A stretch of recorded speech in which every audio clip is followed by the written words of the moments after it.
Beləliklə, Azərbaycan komandasının daha bir idmançısı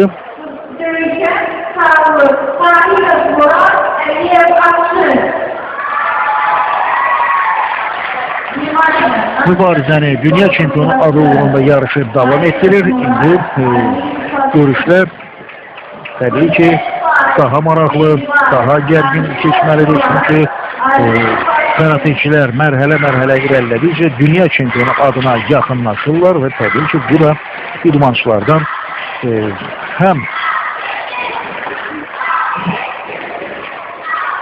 çox diqqətlə döyüşməyi tələb etməklə yanaşı, həm də onları hücuma sövq edir.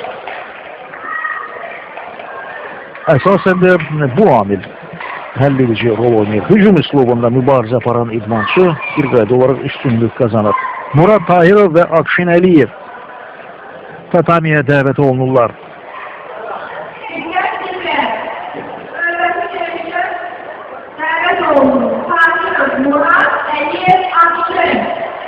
Murad Tahirov və Akşin Əliyev.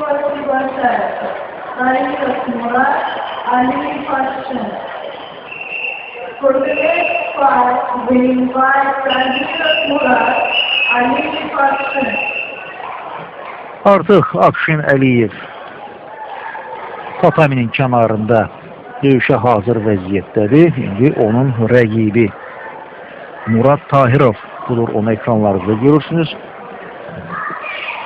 Tatamiyə yaxınlaşır. Murad Tahirovun belinə qırmızı led bağlanır. Lakin elə bunsuz da idmançıları fərqləndirmək mümkündür. Belə ki, Akşin Əliyev yaşıl kəmərlər ringə çıxacaq. Təbii ki, bu kəmərlərin də fəlsəfi mahiyyətinə karate həvəskarları yaxşı bələdlər. Vaxtilə senseylər idmançıların dərəcəsini bu yolla müəyyənləşdirərək, həm də onların karatedə keçdiyi yolu, hazırlıq səviyyəsini göstərməyi nəzərə tuturlar. Yəni, ağ kəmər tamamilə ləkəsiz, bu hələ idmanda ilk addımlarını, bu döyüş təlimində ilk addımlarını atan karateçilərə aiddir. Tədricən idmançılar bu döyüş təlimində müəyyən sirləri öyrəndikcə, yəni fiziki güclə sərf elədikcə, sözün əsr mənasında desək, tər axıtdıqca artıq bu kəmər də öz rəngini dəyişməyə başlayır. Əvvəlcə sarı, daha sonra narıncı, yaşıl, qəhvəyi və nəhayət qara rəngə boyanır. Və qara rəngə boyanan kəmər də vaxt ötdükcə, yəni idmançı bu döyüş təlimində yeni sirləri öyrəndikcə, bu təlim üzrə biliklərini kamilləşdirdikcə, bu kəmərin də rəngi artıq yenidən didilməyə başlayır. Bu kəmərin də rəngi yenidən dəyişməyə və o yenidən ağ rəngə qayıdır. Və bu da karate döyüş təlimində onu göstərir ki, bu təlimin sonu yoxdur, o nəhayətsizdir. Bütün ömür boyu karate döyüşünün ayrı-ayrı fənlərini öyrənmək lazımdır. Yəni, senseylər vaxtilə Matsutasu Ayamada bildirirdi ki, bu döyüş təlimini ömrünün sonuna qədər mükəmməl öyrənib, başa çatdırmaq mümkün deyil. O bir dəryadır. Adətən müəyyən idman nailiyyətləri olan hər hansı bir yarışda qələbələr qazanan idmançılara artıq qara kəmərlə yanaşı birinci, ikinci, üçüncü, dördüncü, hətta beşinci və nəhayət altıncı dan dərəcələri də verilə bilər. Lakin altıncı dan dərəcəsində artıq idmançılar həm də bir məşqçi kimi fəaliyyət göstərməlidirlər. Bundan sonra 7-ci, 8-ci danlar müvafiq olaraq karateçilərə bu idman növünün inkişafında müəyyən xidmətlərinə görə verilir. 9-cu, 10-cu dan dərəcəsinə layiq görülmək üçün isə karateçi sanki özü də bu döyüşə nə eləsə bir xidmət göstərməli, onun texniki arsenalının zənginləşdirilməsində müəyyən bir xidmət göstərməlidir. Bu isə artıq müqayisə üçün getirdikdə elmlər doktoru yaxud da akademik kimi bir dərəcələrlə müqayisə oluna bilər. Karate döyüş təlimində də bax, bu cür hiyerarxiya mövcuddur. Bu döyüş təliminin banisi Matutasu Ayama vaxtilə bütün ömrünü Kyokushinkaya həsr etmişdi və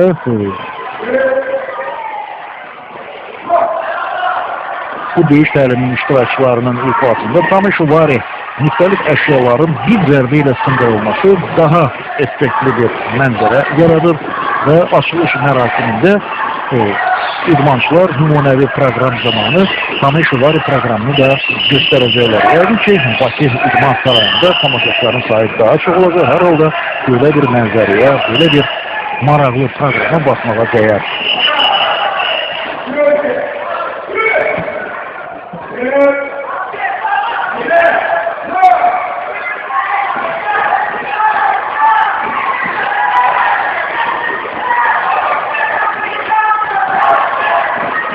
Afşin Əliyevlə Murad Tahirovun mübarizəsi davam edir və Murad Tahirov doğrudur müəyyən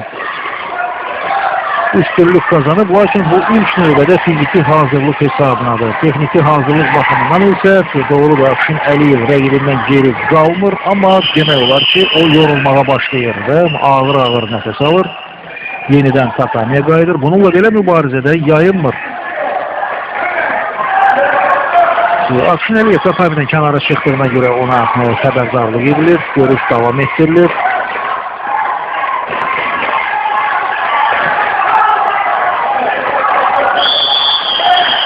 Yenə də yarış dayandırılır və bu dəfə də Afşin Əliyev tatamiden kənara çıxmışdır. Daha bir cərimə balı və görüşün vaxtı başa çatır.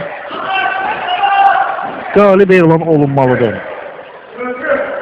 Murad Tahirovun müəyyən üstünlüyü var idi, lakin görək hakimlər nə fikirdədirlər. 3 hakim heç-heçə elan edir. Hakimlərdən biri isə Murad Tahirovun qalib gəldiyini bildirir. Lakin bu kifayət deyil. İdmançının qələbəsini elan etmək üçün ən azı 2 hakimin rəyi üst-üstə düşməlidir və referi də bildirdi ki, o heç-heçə elan edir. Beləliklə Sitavaki daha 2 dəqiqə və yenidən görüş dayandırılır. Bu dəfə Murad Tahirov rəqibinin ayağına zərbə indirməklə daha bir fənd tətbiq edir və bu fənd də həll edici olur. Afşin Əliyev bir qədər əvvəl mən ayağa zərbə haqqında qeydlər bildirərkən bax bu məqamı nəzərdə tuturdum. Rəqibin ayağına endirilən zərbələrin bax bu cür təsiri ola bilər. Bu zaman artıq rəqib elə bir vəziyyət yaranır ki, onun ayağı tutulur və o tatamidə adicə addım da ata bilmir. Bu isə artıq onun məğlubiyyəti deməkdir. Çünki o rəqibinin növbəti zərbələrinə çox asanlıqla məruz qala bilər. Yəni başqa sözlə o artıq aciz vəziyyətdədir. Ona görə də hakimlər belə bir məqamda görüşü dayandırırlar. Və Murad Tahirov bu görüşdə qələbə qazandı.